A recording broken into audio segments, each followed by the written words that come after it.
a psicosfera, nosso meio ambiente espiritual. Vamos ver algumas verdades sobre a nossa mente antes de a gente entrar nesse tema de maneira mais específica. Primeira verdade da nossa mente é que nós atraímos tudo aquilo que tememos. É que nós atraímos tudo aquilo que agradecemos. É que nós atraímos tudo aquilo que a nossa mente foca. Onde focamos o nosso pensamento, o que pensamos, o que temos medo, atraímos tudo aquilo que a gente fica se queixando na vida. Quanto mais queixa, a gente mais atrai. Atraímos as nossas experiências pelo maravilhoso poder da nossa mente, que funciona sem parar. É isso que está formando a nossa psicosfera. E a psicosfera, na realidade, é o nosso meio ambiente espiritual. E é sobre isso que nós vamos falar, explorando depois cada um desses temas: o medo, o agradecimento, a queixa, a falta de fé. É interessante que, não sei se foi coincidência ou não, esse texto está implícito aqui dentro, não explícito. Foi consultado esse texto para tirar uma série de ideias. Como coincidência não existe. Allan Kardec fala no Livro dos Espíritos, eu vou fazer uma bagunça aqui, tá? Pronto, estou livre. Que lá na questão 89A, que o nosso pensamento, quando o nosso pensamento está em alguma parte, que na realidade quem está lá é a nossa alma. Porque quem pensa é a alma, é o corpo mental, não o físico, não o cérebro. E o pensamento é um atributo da alma, o pensamento faz parte da alma. A alma pensa sem parar, porque somos espíritos. E onde está o nosso pensamento, está a nossa alma, e lá estamos nós.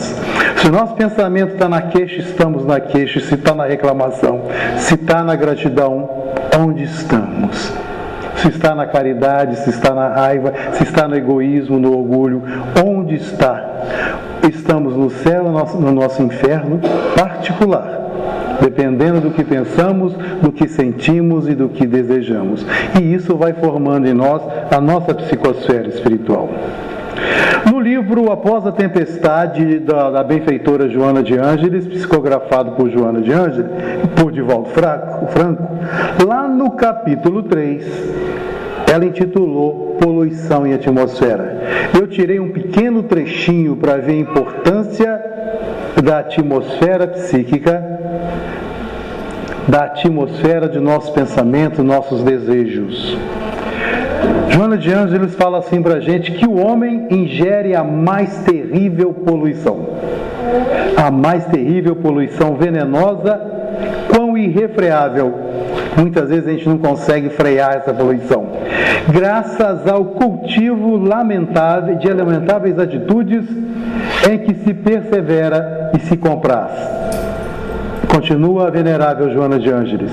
Referimos-nos à poluição mental que interfere na ecologia psicosférica da vida inteligente, intoxicando de dentro para fora e desarticulando de fora para dentro. Se nós estamos nos intoxicando com pensamentos malévolos, pensamentos inadequados, estamos intoxicando dentro da gente. É como se tivesse a dona de casa estiver guardando um alimento já estragado na geladeira. Não tem jeito de alimentar. E isso recende um mau cheiro na geladeira. Como figura de imagem, esses pensamentos, sentimentos e emoções inadequadas, venenosas, essa verdadeira poluição mental, forma a nossa psicosfera com um cheiro desagradável, extremamente poluída. E os espíritos que nos vêm, que se igualam a isso por sintonia, afinidade, se aproximam de nós. E os espíritos que não têm afinidade com isso acabam se afastando. Estou falando de encarnados também, tá? Quando a gente fala de espírito, a gente está falando de gente, né? Você é espírito? É, Jorge? Então você é gente também? Pois então. Aqui também, né?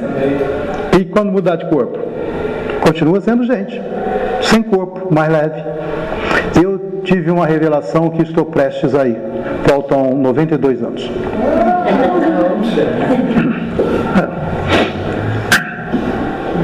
Allan Kardec também nos fala da psicosfera quando afirma que vivemos onde o pensamento nos coloca. Lá na questão 89. Ele continua falando que através do pensamento a gente cria formas, pensamentos. O que Emmanuel falou aí? Ele não saiu de Kardec. Tanto que Emmanuel falou para Chico: se eu te falar alguma coisa que difere de Kardec e de Jesus, fica com quem? E se eu falar alguma coisa diferente dele, fica com ele. Eu copiei Emmanuel, copiei André Luiz, copiei Chico, assim na cara de pau para fazer isso aqui. Eles não contam para ninguém, não. O pensamento forma os pensamentos que não são passivas. Acabamos de ler isso. Não são passivas. Elas interferem na nossa vida. Agem intensamente em torno do seu Criador. E essa ação é que nos torna seres que transmitimos e recebemos pensamentos, sentimentos, emoções o tempo todo, 24 horas por dia, inclusive, principalmente quando estamos dormindo. Porque somos seres transceptores. Transmitimos e recebemos nossos pensamentos e os pensamentos alheios 24 horas por dia, 365 dias por ano. Continua Allan Kardec falando que é formada então uma atmosfera fluídica, verdadeira energia, porque é energia, fluido é energia. Quando nós estamos aplicando passe, estamos transmitindo o fluido espiritual, o fluido do passista, o fluido do mundo espiritual, da vegetação, da natureza, nós estamos transmitindo energia curadora, calmante, etc. Essa atmosfera fluídica, energia, é a psicosfera, o nosso meio ambiente espiritual de acordo com a nossa faixa vibratória relativa. Por que é relativa? Será que algum de nós consegue manter uma faixa vibratória de santidade 24 horas por dia? De vez em quando dá vontade de dar uma estrangulada. Não dá? A gente como espírita, bom espírita, tentando melhorar, a gente, opa, não é isso que eu quero, deixa eu tirar isso da minha vida, que antes de fazer mal para os outros, estou fazendo mal para mim. Vamos continuar mais um pedacinho.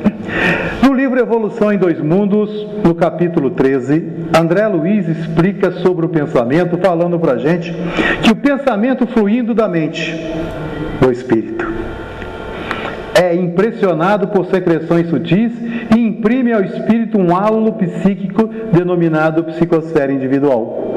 A psicosfera desse ambiente é a soma da psicosfera de cada um de nós.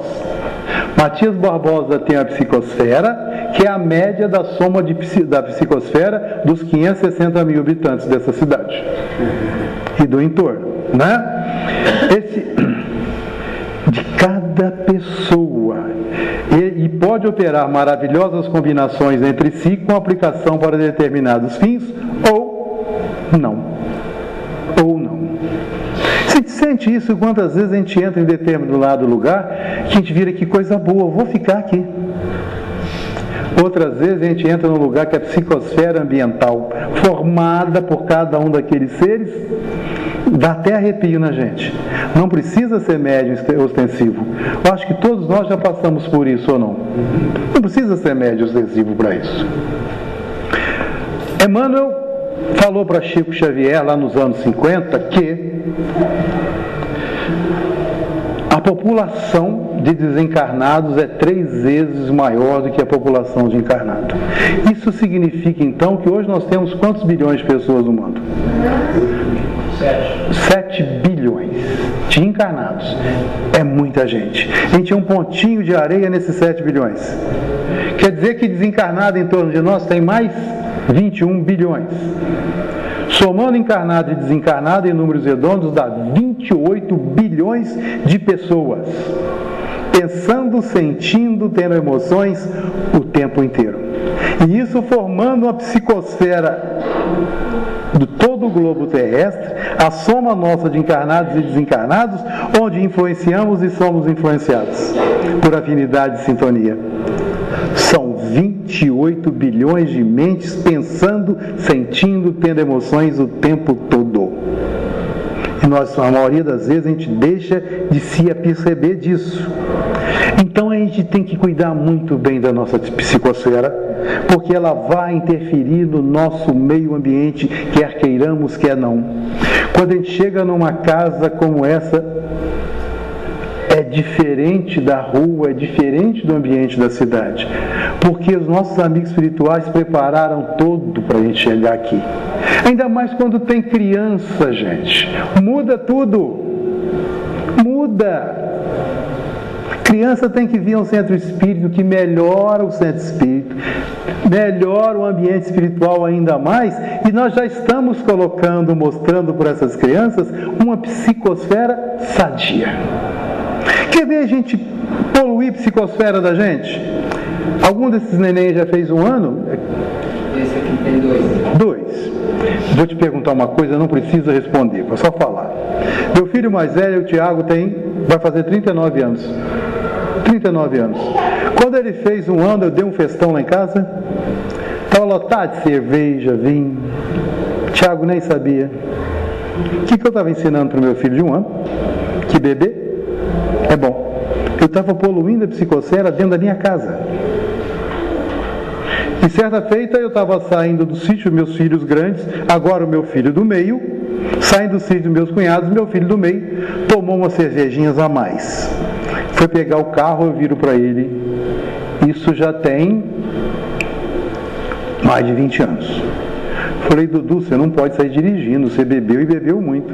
Ele vira, não tem problema não, você cansa de fazer isso. Que ambiente que eu estava mostrando para meus filhos. Dudu falou assim para mim, com que moral eu podia falar para ele, desce do carro, nunca mais bebi. O que eu estou fazendo? A psicosfera da minha casa estava sendo influenciada pela minha psicosfera que estava doente. Tinha um contrabalanço disso pela minha esposa, que orava muito mais do que eu. E normalmente dentro de casa é assim. Há um balanço nisso. A psicosfera poluída. Olha o que acontece, gente.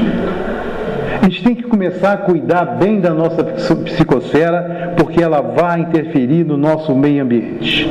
A pessoa que não faz o culto do Evangelho do Lar, que não costuma ter pensamentos edificantes, que se envolve com maledicências, com fofocas, com inveja, com ingratidão, está fazendo o que com a sua psicosfera?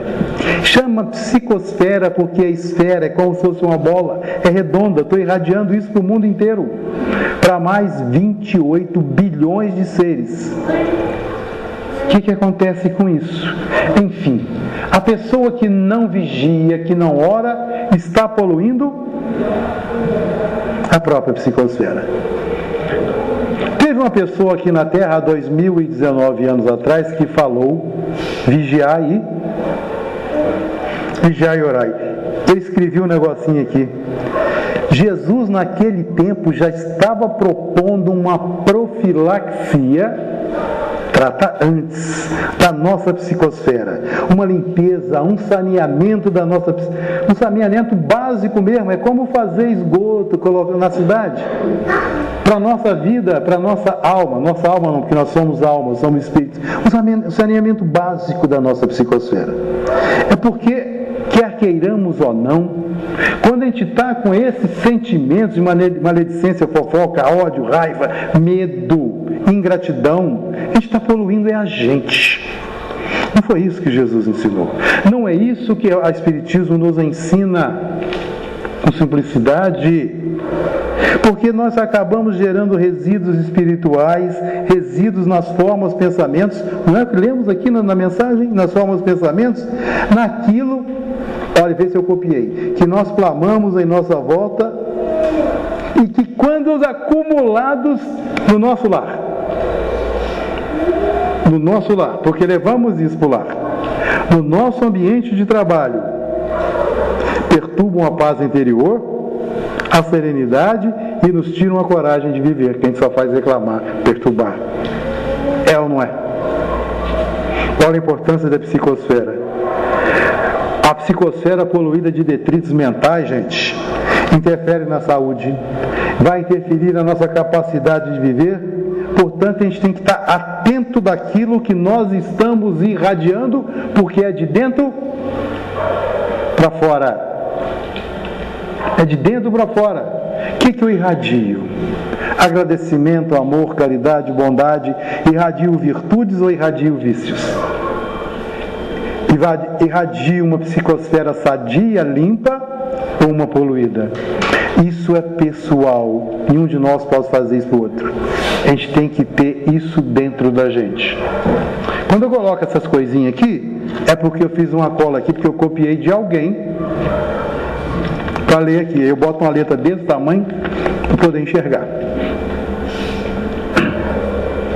O que a gente pode fazer? De que maneira a gente pode começar a despoluir a nossa psicosfera, se é que a gente tem alguma poluição? Nós espíritas poluímos a nossa psicosfera? Claro que sim também, né? Ou a gente é diferente? Principalmente esse pessoal que faz palestra, viu? Fazer o que com isso? Vamos começar a imaginar. Como é que a gente faz? Vamos despoluir a nossa psicosfera. Para despoluir qualquer coisa mental, toda vez que um pensamento negativo, de raiva, de ódio, de inveja, de maledicência, de fofoca, etc, etc, vier à cabeça, troque esse pensamento por um pensamento. Pergunto para o Jorge. Jorge, qual é o pensamento positivo, mais positivo que existe de toda a positividade do mundo positivo de Jesus? Pensamento mais positivo que existe no mundo. Pensamento mais positivo é a oração. Nada é mais positivo, nada é mais poderoso que a oração. Tanto que Jesus falou, vigiai e orai, vigiai seus pensamentos e ora. Não oração de recitar, de falar coisas decoradas. Oração de conversar com Deus. O pensamento positivo, mais positivo que existe, é a oração. Porque a oração, é através da oração que a gente consegue forças para viver. No Livro dos Espíritos, questão 658, Kardec perguntou aos imortais se a prece, agrada a Deus a prece? De maneira simplificada, eles falaram que agrada a Deus a prece, e agrada muito, desde que seja dita com o coração, não de palavras vãs. Agora eu estou falando do meu jeito. Isso na questão 658. Na questão 660, Kardec perguntou se a prece torna o homem melhor. E eles responderam para a gente que torna, porque a prece nos fortalece, traz a presença de bons espíritos para a gente, criamos uma sintonia e afinidade positiva com os espíritos superiores que nos assistem, que cuidam de nós, e nos tornam mais fortes para nos livrar das tentações e resistir ao mal. Quando Jesus fala isso, quando Kardec fala isso, tem duas palavrinhas para a gente analisar da prece desse pensamento positivo. O que é tentação? O que é a tentação? Tentação é uma coisa boa ou coisa ruim? O que vocês acham? Não ouvi. Hein? Tentação ruim? Vocês concordam com o meu xará? Deixa eu perguntar para vocês então, xará. Comer chocolate é bom ou ruim? Namorar é bom ou ruim? Ganhar dinheiro é bom ou ruim? Fazer uma viagem com a família é bom ou ruim? Reunir a família do domingo no almoço com aquela macarronada é bom ou ruim? Ter um cartão de crédito recheado no bolso é bom ou ruim? O problema da tentação é que ela não é ruim, a tentação é boa. Nos tenta por ser bom. Olha a diferença. Então, tentação na psicologia significa satisfação imediata de um desejo. Se eu consigo resistir a esse imediatismo, não é mais tentação. A Luísa esteve aqui em Matias, ela gosta de ir ali no... Vou fazer propaganda, mas no Cirrê Modas. Minha esposa gosta de comprar uns negocinhos ali. E nós viemos aqui passear, viemos almoçar ali num no hotel que tem ali, ela virou assim, vou dar um pulinho ali no Cirrê que eu vou cumprimentar o fulano. E foi. E voltou com a bolsa desse tamanho. Calça. Falei, bem, não resisti à tentação, comprei. Chegou em casa e falou, essa calça eu não precisava, tem parecida. Isso é tentação. Agora eu estou falando da tentação da traição, tentação de olhar para onde não deve, porque também nos dá prazer. Não os deixeis cair em tentação, mas livrai-nos do mal. O que é o mal? É só a ausência do bem? Se a gente pesquisar o que Kardec fala para o mal, a gente pode ir no livro Gênesis, no capítulo 3, no item 6. O mal é tudo aquilo que procede da gente devido aos nossos desejos, ao nosso egoísmo. E de onde vêm todos os vícios? Questão 903 do Livro dos Espíritos. O egoísmo pode examinar qualquer vício, que o germe está no egoísmo. A oração vai nos tornar mais fortes para resistir à tentação e nos livrar do mal. A oração faz isso. A oração vai nos fortalecer, vai nos colocar em contato com espíritos, com Jesus, com Deus, vai permitir que a gente receba coragem, inspiração, as ideias para resolver alguma coisa. A oração não vai fazer milagres por nós, vai nos tornar mais fortes para vencermos as nossas deficiências. É como se eu fosse disputar uma corrida com o Usain Bolt, 100 metros. Na hora que eu estiver no segundo passo, ele já está lá. Porque ele tem um preparo físico que foi treinado para isso especificamente. É muito mais forte e mais rápido do que eu. A oração, e a distância era a mesma para nós dois, o desafio era o mesmo.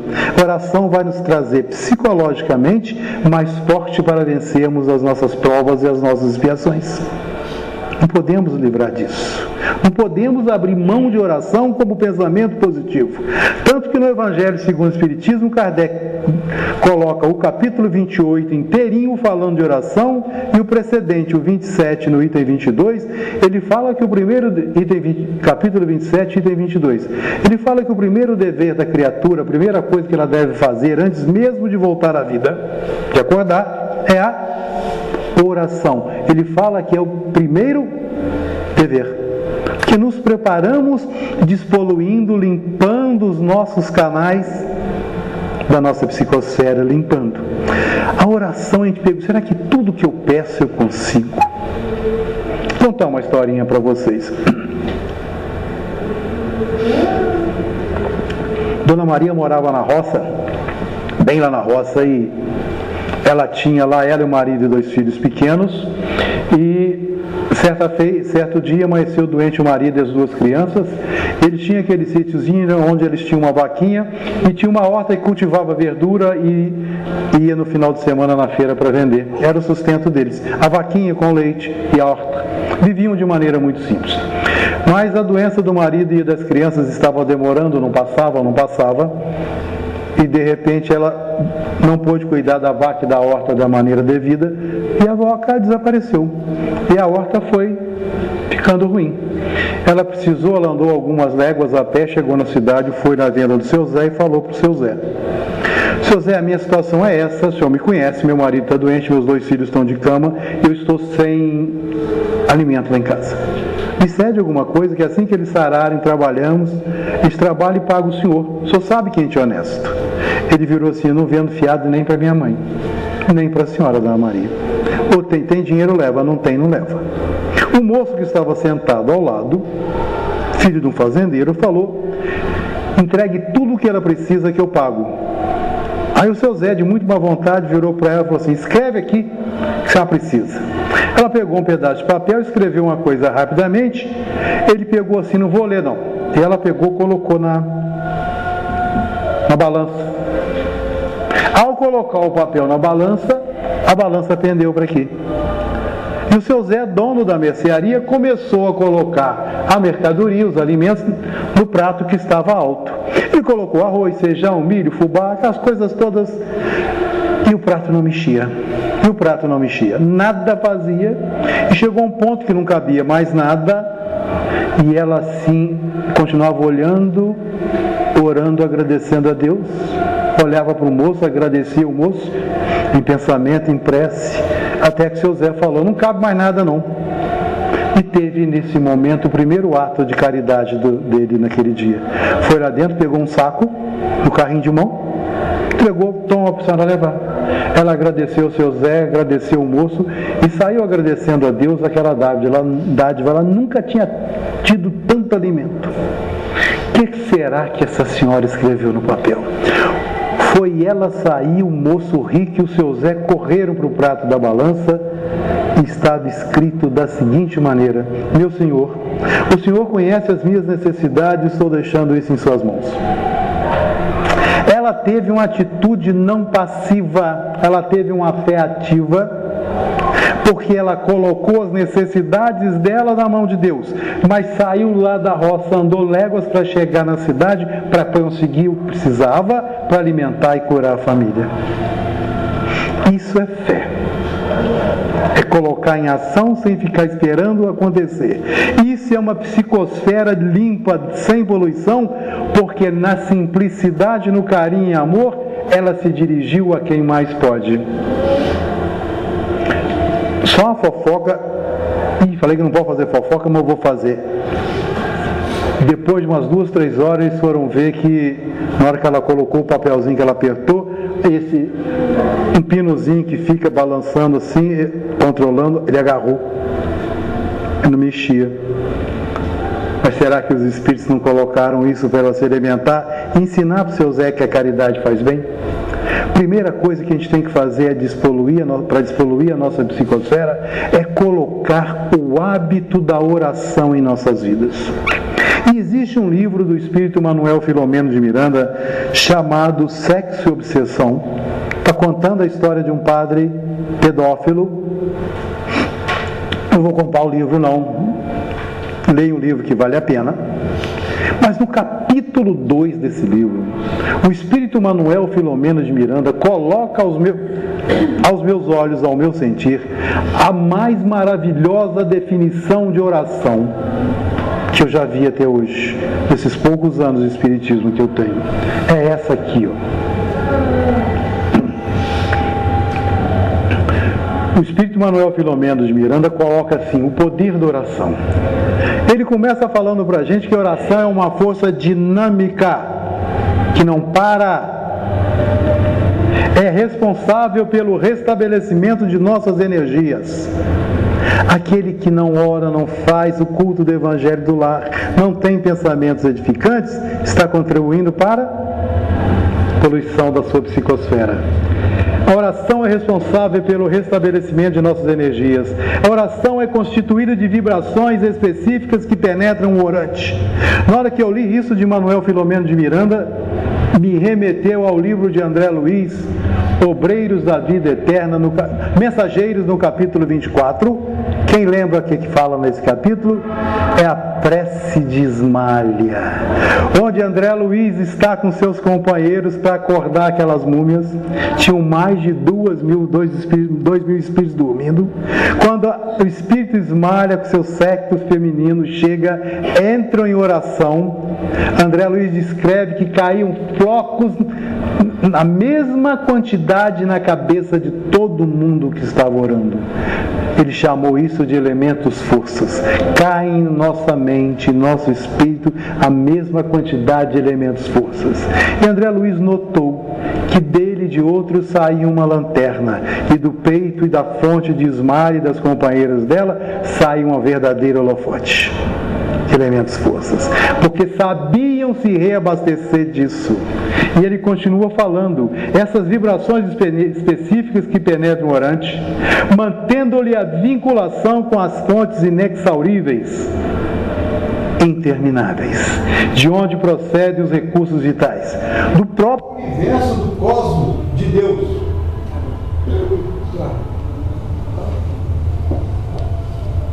Tá bom. Está acabando a bateria. Vamos ser. Deve ser a bateria. Pode estar, vai ligar. Está ouvindo aí? Não levanta não. Continua Espírito Manuel Filomeno de Miranda falando para a gente que em razão da intensidade e do hábito, a que o indivíduo se permita, a oração é um valioso instrumento para a conquista da paz e da preservação da alegria. Instaure quem tem uma intensidade, o hábito de orar, um estado de receptividade permanente das vibrações superiores que se encontram espalhadas no cosmos. Hábito. Tudo em nossa vida depende do hábito, os nossos vícios e as nossas virtudes. Tudo começa com os nossos hábitos. Se eu tenho o hábito de fofoca, maledicência, de ingratidão, de beber, de fumar, de prejudicar os outros, de não orar, esses hábitos viram vícios.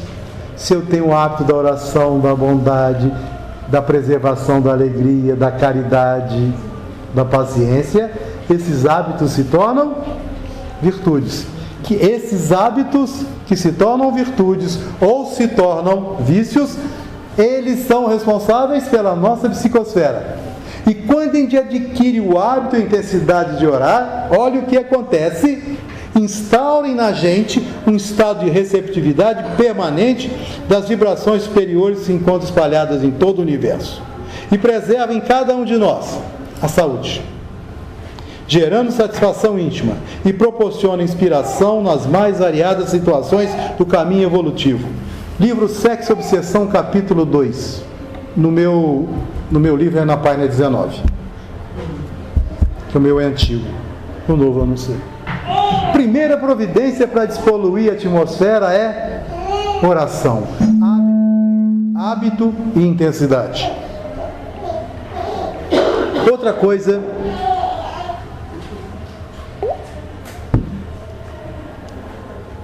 coisa que polui a nossa psicosfera, e polui para valer, é o sentimento de culpa. Para que eu vou ficar com sentimento de culpa? O que esse sentimento de culpa vai fazer em mim? Vai parar a minha vida, vai criar em torno de mim, dentro de mim, uma psicosfera poluída, onde eu estou me sentindo vítima, estou me sentindo atacado e fico paralisado no tempo e no espaço. Na franqueza e na bondade de Chico Xavier, ele falava: eu não posso voltar lá atrás e fazer um novo começo, mas eu posso começar agora. Obrigado. Mas eu posso começar agora e fazer um novo fim. Riscar a palavra culpa do nosso dicionário para começar a vida nova. A gente não deve permitir essa sensação, porque quando a gente está se punindo, a gente está abrindo brecha, está abrindo a nossa retaguarda para espíritos perturbados, perturbadores, obsessores, agressores, que vão vibrar com a nossa melancolia, com a nossa tristeza, com o nosso sentimento de culpa. Arrependimento é diferente de... Me faltou a palavra. De? O sentimento de culpa. Arrependimento é diferente de remorso. Quem falou remorso? Obrigado. Remorso. O que significa a palavra remorso? Morder de novo, tornar a morder. O remorso, ele pode ser patológico, porque eu fico remoendo esse sentimento de culpa e não tomo atitude. Por que o remorso é patológico, é doentio? Que aumenta a minha culpa. É como se eu tivesse pego um caminho errado, inadequado, chego em determinado ponto do caminho e falei: estou perdido, não é esse o caminho. Mas por medo, por culpa, por orgulho, com medo que a sociedade me puna, eu fico parado ali no tempo, no espaço, muitas vezes cristalizo a minha mente nisso e não retorno. Isso é o remorso, fico remoendo. Se eu transformo esse remorso em arrependimento, eu retorno o caminho, é a minha expiação, e vou reparar o que eu fiz. Com quem? Comigo. Nem é com Deus, nem com ninguém. Minha expiação é a volta do caminho, é a volta do filho pródigo à casa de Deus. Opa, reconheço que eu errei, estou no caminho errado. Meu sentimento de culpa não adianta eu sentir, eu tenho que arrepender, expiar e reparar comigo mesmo, me tornando uma pessoa Melhor é isso tudo que o Evangelho de Jesus está falando. Amar a Deus sobre todas as coisas e ao próximo como a ti mesmo. A culpa polui a minha psicosfera.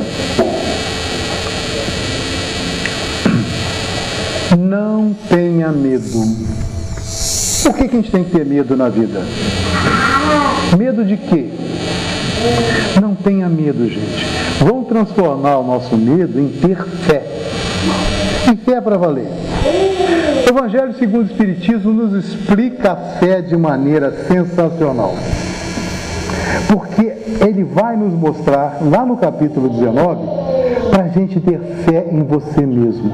Não deixa que ninguém te diga que você é incapaz de fazer alguma coisa. Porque a gente é filho de quem? De Deus. Nós viemos da sabedoria suprema, do amor supremo. Tudo que é superlativo, que é perfeito, vem de Deus. Nós viemos de Deus. Estamos agora retornando para Ele à medida que reencarnamos e melhoramos. E para isso é necessário a gente não ter medo, ter fé, porque nós somos capazes. E ao mesmo tempo que devemos ter fé na nossa capacidade, não devemos humilhar os outros. Você não é capaz, você não pode. Nós estamos poluindo a psicosfera dele e a nossa. Sentir medo, gente, é acreditar que as pessoas têm poder sobre a gente. O Evangelho segundo o Espiritismo, nesse capítulo 19, no item 2, fala que entende-se como a fé também a capacidade de realização de coisas materiais que aquele que não tem fé em si mesmo não consegue fazer. Se a gente vai tirar a carteira de motorista, a gente chega lá, não sei, não vou conseguir, aquele moço é muito bravo, a gente vai conseguir alguma coisa? Nossos filhos, quando vão fazer prova, principalmente na hora que chega na época do vestibular, a gente entra com eles. Se a gente fala, não vai conseguir, não, a gente vai junto. Tem que ter fé em si mesmo. A fé faça maravilhas, faça coisas, como é que está escrito lá? Consiga fazer coisas que aquele que não tem fé não faz. E no item 3 ele fala, entende-se como fé a capacidade, como uma luz, a lucidez, que permite que eu veja lá na frente o fim que eu desejo chegar e o caminho e os meios que eu tenho para chegar lá. Isso é fé. A lucidez, a luz, já me mostra, eu sou capaz, eu posso, com fé. Antes disso tudo, fé em Deus. Mas fé em Deus não é fé de palavra. Você lembra aquele moço lá de Volta Redonda contando a história da fé lá do centro espírita lá do interior, Jorge? Santana, lembra a história? Carlos Santana contou pra gente que é história com H, não é história, é história com E, não é história com H. Determinada cidade interior não chovia, estava uma secura muito grande. O pessoal do centro espírita resolveu, na reunião mediúnica, e chamou o mentor. O mentor falou que eles fossem para o sopé daquela montanha ali e fizesse oração com muita fé, choveria. Muita fé, ia chover. Reuniram todos, no outro dia, 5 horas da manhã, o pessoal do centro, todos estavam lá, no pé da montanha, rezaram, oraram, ficaram lá quase 1 hora e voltaram para casa. Passou a semana, não choveu. Chamaram, pediram para o mentor vir na outra reunião mediúnica, o mentor falou para eles, não choveu porque vocês não tiveram fé. Como não tivemos fé? Tivemos sim. Se vocês orarem com fé, vai chover. No outro dia estava o pessoal do centro espírita todo, o pessoal da igreja católica, dos evangélicos, todo mundo rezando, porque a situação estava crítica da seca, né? E o que aconteceu? Não choveu. Voltou para o centro espírita, chamaram ele. Veio o mentor. Não choveu, eu estou achando que você nem é mentor, você é obsessor do centro. Você está falando mentira para a gente? Tudo que o senhor mandou fazer, nós não fizemos. O mentor falou assim, vocês não oraram com fé. Claro que oramos, como é que o senhor pode saber que nós não oramos com fé? O mentor virou para eles e falou assim, não vi ninguém de guarda-chuva, de galocha, de guarda-chuva. Vocês foram pedir com dúvidas. Essa historinha, na hora que o Carlos contou, eu falei, meu Deus, serve pra gente. Antes de eu ter fé em mim mesmo, que eu sou capaz de realizar coisas maravilhosas, porque quem falou isso é Jesus, para despoluir a minha psicosfera. Vós são deuses, sois capazes de fazer o que eu faço e muito mais. Deixai brilhar a vossa Luz, para isso eu preciso ter fé em Deus, na minha capacidade, e já agir como tal. Não é ficar sentado esperando as coisas, tendo medo de não acontecer. Primeira coisa é oração. Segundo, não ter medo de nada de ninguém. Não, segundo é tirar sentimento de culpa. Peça desculpa por você mesmo. Ore. Se desculpe a si mesmo. Não tenha medo, tenha fé. Outra maneira de despoluir a nossa psicosfera é parar de queixar, é parar de reclamar, de clamar, de gritar, de chamar, reclamar, tomar a reclamar, de queixar, a mesma coisa. Quando eu mais reclamo, mais grito, mais sou ouvido. E vira um imã atraindo para mim aquilo que eu estou reclamando. Vira um imã, Jorge. Estou atraindo para mim. Gente, meu filho não estuda, meu filho é isso, minha esposa é isso. Meu emprego, meu patrão, meu governo, o trânsito. E esse rio que só corre para lá, não corre nunca para cá. Hoje está frio, hoje está quente. Nós fazemos isso, fazemos. O tempo é assim o tempo todo. Varia de ano para ano. Reclama. O Tiago chamou a atenção minha lá em casa, tem uns tempos, nunca mais o fiz. A Luísa fez um arroz lá meio correndo, nós chegamos atrasados. Fiz um arroz com bife, bife ovo, uma correria. Na que eu peguei o arroz, eu falei assim, puxa vida, meu bem, tá salgadinho teu arroz, hein? O Tiago virou para mim, Tiago tem deficiência. Ele virou assim, nunca vi se elogiar quando tá bom, né, pai? Nossa Senhora! É assim a vida. A gente não vê o bom, começa a ver o lado ruim das coisas, reclamando, estou atraindo mais sal, mais amargor para a minha vida. É interessante, quando a gente está reclamando dos outros, falando mal dos outros, a gente esquece que estamos reclamando e poluindo a nossa atmosfera porque nós não nascemos para mudar e tomar conta da vida de ninguém. Por mais que pareça estranha, a realidade é essa. Essas crianças que estão aqui podem ser espíritos mais sábios, mais velhos e mais inteligentes que todos nós aqui. Mas eles já vêm com a história a serem modificada, a serem continuadas, são pessoas. Tem que aproveitar que a encarnação não está completa até 7, 8 anos e escrever neles sentimentos de bondade, de caridade, de família. Mas o ser que eles são, eles são. Agora a gente que está adulto, a gente não adianta eu querer mudar ninguém que eu não consigo. Eu nasci para mudar quem? Se a gente voltar no Livro dos Espíritos, questão 132, o que está perguntando lá? Para que da encarnação? Qual o motivo da encarnação? A resposta começa, Deus lhes impõe a encarnação com o objetivo de fazer progredir. Para isso colocou as provas, as missões, etc, etc. A pergunta é longa. O nosso progresso é individual. A psicosfera poluída ou limpa é individual. Mas a somatória é coletiva. Para que o coletivo seja bom, o individual tem que estar limpo. Eu não reencarnei para mudar a vida de ninguém, mas para mudar a mim mesmo. Porque senão a gente vira placa de estrada. Essa eu não tinha lá. Placa de estrada. Sabe como é que é placa de estrada? A Florianópolis está ali a 7 km, São José está ali a 6. Indica a direção, indica o caminho, a distância, mas não sai do lugar. É a gente apontando o dedo para os outros. Você tem que fazer isso e aquilo, indica caminho, direção. Bolamos série de situações para melhorar a vida dele e nós ficamos plantados igual placa de estrada no lugar da gente. Só queixando. Reconhece a verdadeira espírita pela sua transformação moral e pelo esforço que faz para domar as más tendências. E uma delas é a preguiça. Quer transformar a vida dos outros, ficamos parados no nosso pedestal sem sair do lugar. Isso polui a atmosfera e polui muito. Não se permita raiva. Para que raiva? Já viu gente com muita raiva como é que fica carregando o peso do mundo? Primeiro lugar que a raiva ataca é na coluna e nas costas. A pessoa está sempre assim, ó, querendo carregar o mundo, sempre de cabeça baixa. Alguém já se viu no espelho com raiva? Como é que a gente é feio? Não se permita a raiva, porque a raiva tem uma postura de agressividade, uma postura de autopunição, começa a afastar os outros, começa a ser agressivo com os outros, punindo a mim mesmo que eu me amo, com medo que os outros descubram os meus erros.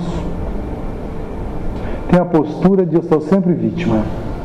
Estou assim porque fulano fez isso. Eu nunca fiz nada por fulano. Eu sou a vítima. Principalmente em trânsito, né? Mas é a vítima. A raiva continuada vira ódio. O ódio vai querer gerar vingança. A vingança pode... Terrorismo. Não estou falando aqui de terrorismo de Estado, de países, não. É terrorismo dentro do centro espírita, é terrorismo dentro da casa da gente. Que não falo, ofendo, estou me vingando.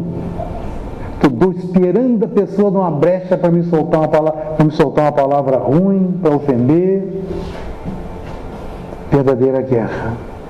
E o que alimenta o ódio, a guerra, o terrorismo e a vingança? Que alimenta é a poluição da nossa psicosfera, que é gerada por quê? Por pensamentos doentios. E esses pensamentos doentios, eu quero fazer sofrer quem produziu dano. Eu que vejo as outras pessoas como inimigo, fico vigiando e perseguindo mentalmente, só vou ficar feliz com o sofrimento do outro. Estou vigiando e perseguindo o Jorge. Tomara que você caia e rasgue a calça. Tomara que você caia e quebra o relógio. Tomara que você caia e quebra a perna. As coisas vão piorando. Tudo que eu desejo por aí está voltando para quem? Estou poluindo qual psicosfera? Qual mente?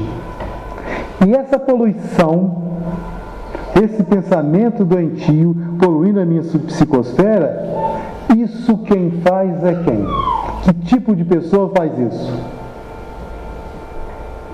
São os obsessores. No caso, auto-obsessão, autopoluição. E quem resolve isso? Quem resolve? A gente. Que na hora que eu aponto um para lá, gente, na hora. Se a gente conseguisse colocar na vida da gente o perdão, a gente ia ter a capacidade de despoluir a nossa mente, a nossa psicosfera, porque a gente ia facilitar a convivência e o relacionamento. A gente ia desfazer, ou a gente desfaz as energias negativas de quem nos agride.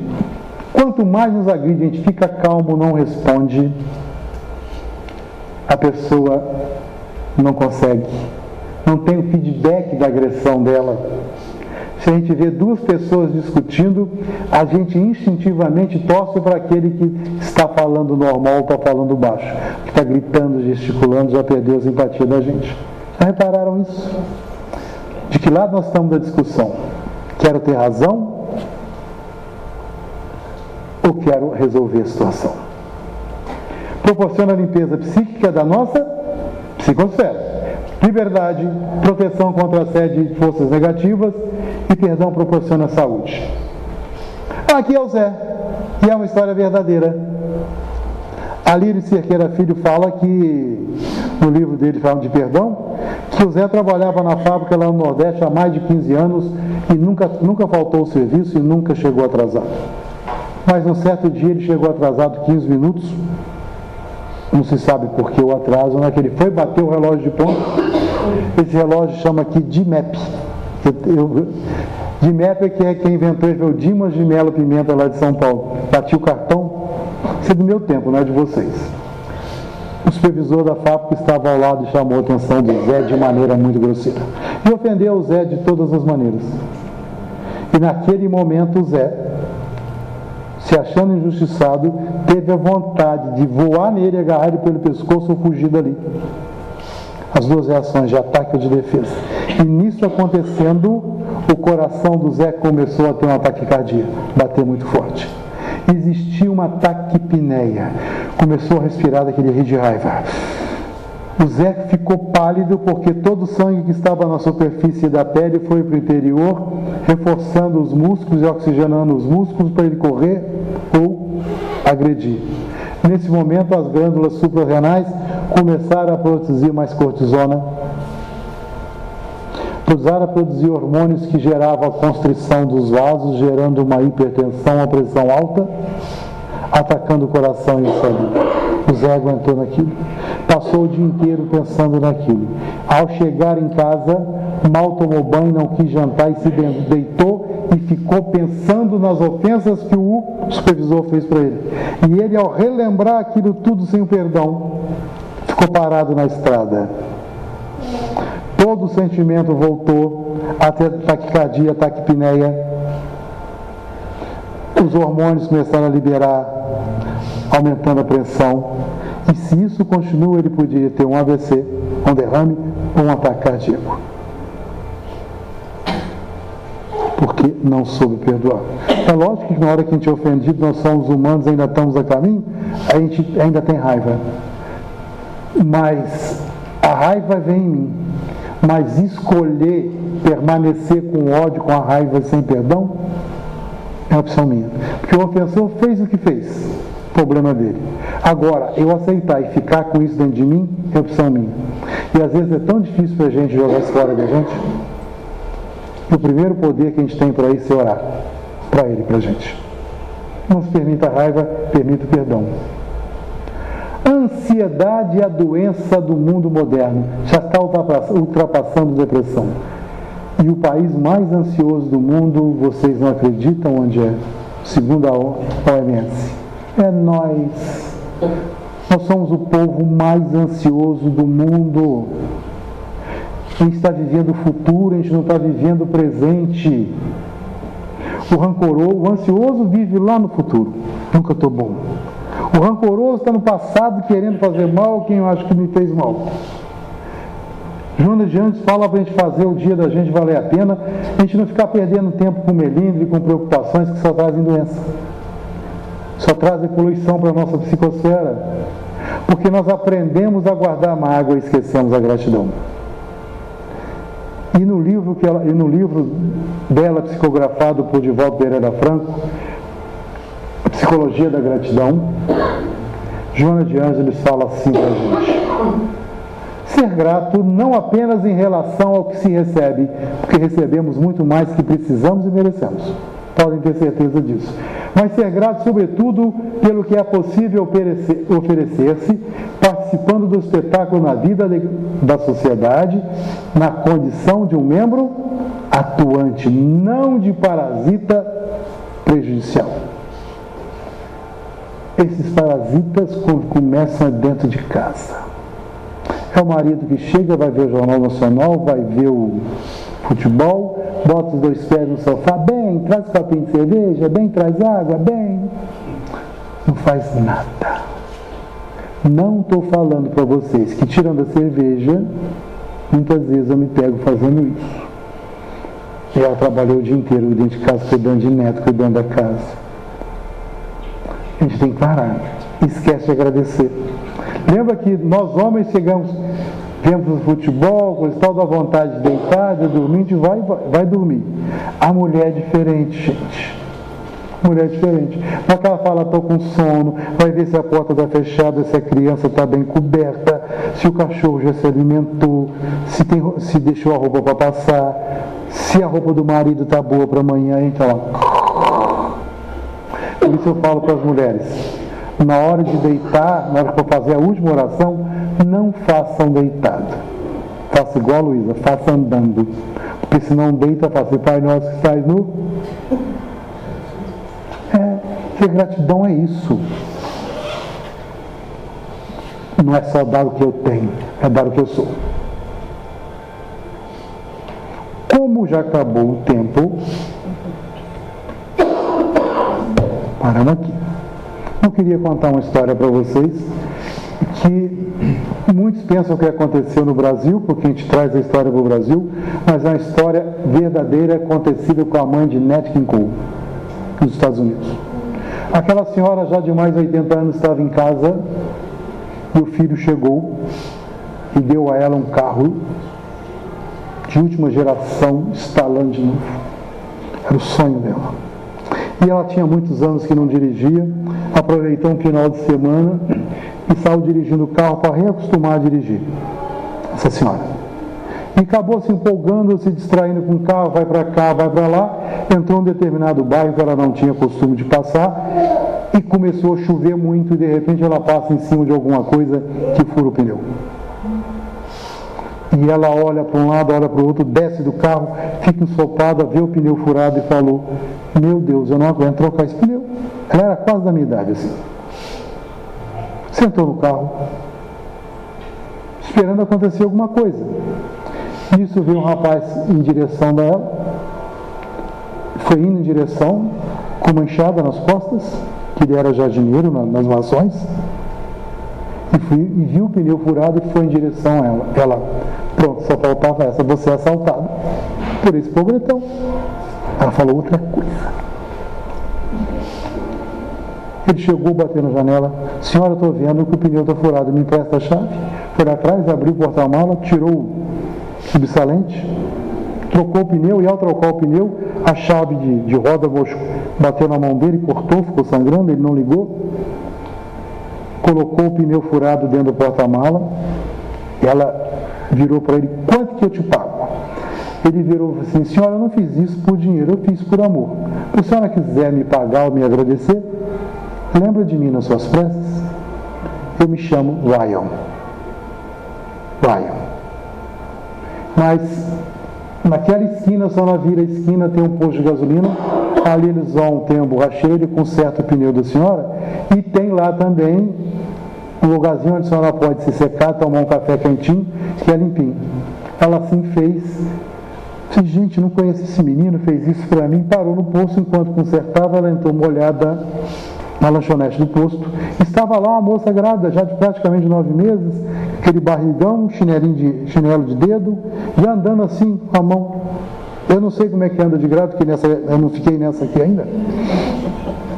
A moça viu ela toda molhada, puxou a cadeira, puxou ela para uma mesa mais quentinha, um lugar mais quentinho, pegou uma toalha branquinha, limpinha, deu para ela se enxugar, e serviu para ela um café fresquinho, ela acabou de fazer, colocou um café fresquinho com uma rosquinha para ela, e a senhora tomou o café e tornou ir ao banheiro. E a moça, como já estava quase na hora de fechar, foi cuidar da cozinha limpando, enquanto a senhora estava ali esperando.